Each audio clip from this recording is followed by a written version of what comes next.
அப்பாக்கள் சில பேரு செய்கின்ற தப்பையெல்லாம் உறக்கச் சொன்ன திரைப்படம் இயக்குனர் கே பாக்யராஜ் அவர்களின் மௌன கீதங்கள் என்ற திரைப்படம்.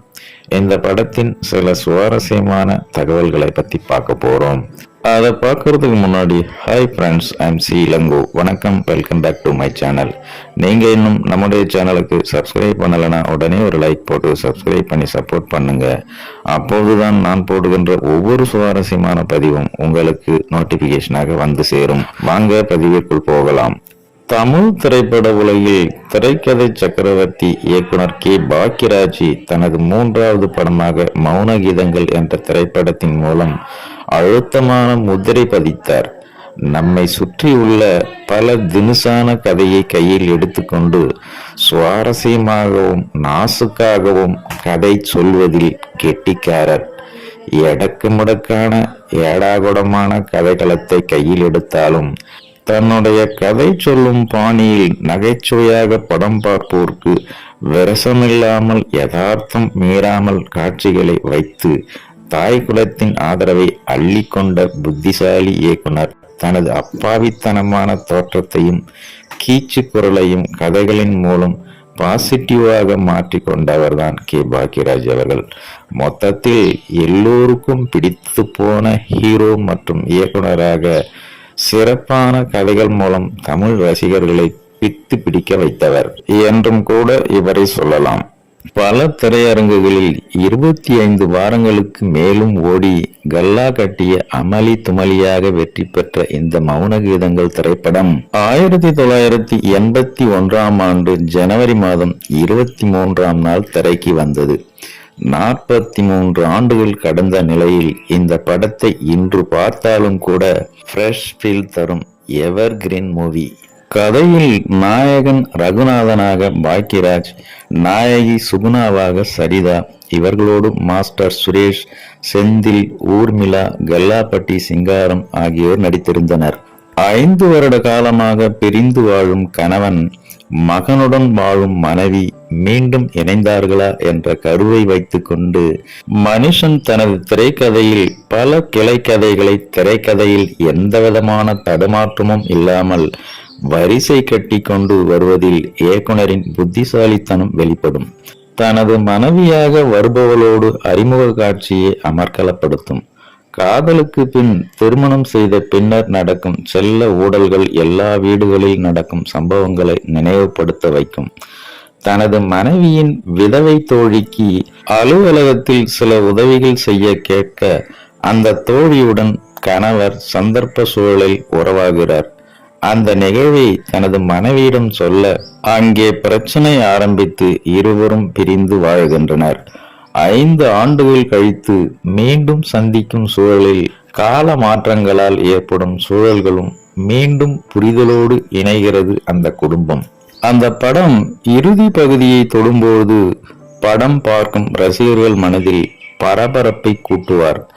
தனது மனைவியோடு வேலை செய்யும் சக ஊழியர் சுகுணாவின் மீது மிகுந்த மோசமான களங்கத்தை உருவாக்கும் போது மிகவும் ஆணித்தரமான வசனங்கள் வைத்து பெண்மையை உயர்த்தி பேசி தாய்மார்களின் ஒட்டுமொத்த அப்ளாஷையும் அள்ளுவார் இயக்குனர் கே பாக்யராஜ் அவர்கள்.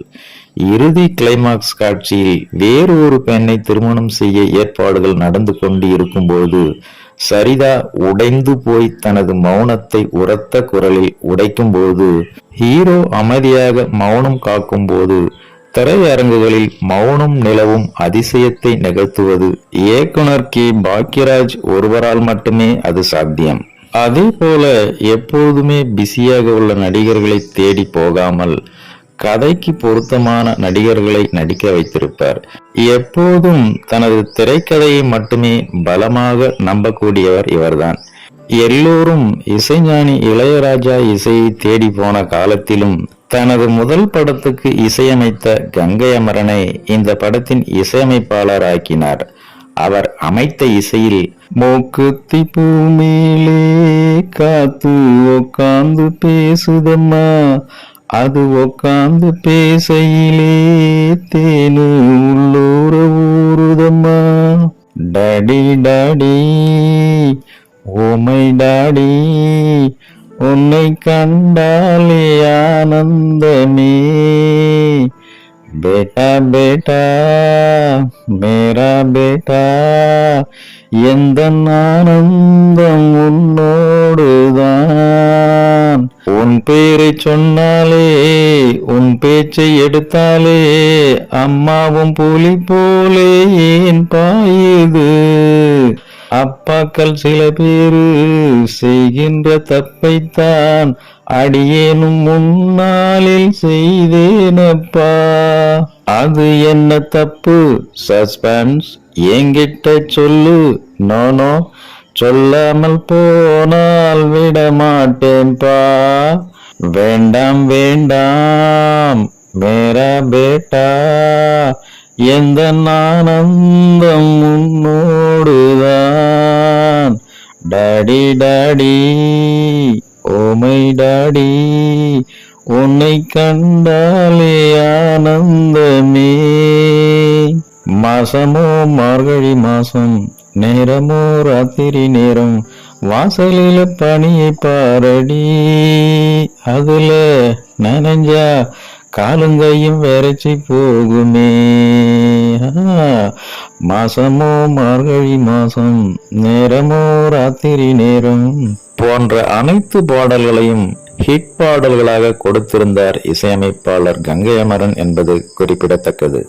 ஓகே ஃப்ரெண்ட்ஸ், இயக்குனர் கே பாக்கியராஜ் அவர்களின் இயக்கத்திலும் நடிப்பிலும் வெளியான மௌன கீதங்கள் என்ற படத்தினை பற்றி நீங்கள் என்ன நினைக்கிறீர்கள் என்ற உங்களோட கருத்துக்களை மறக்காம கமெண்ட்ல பதிவிடுங்க.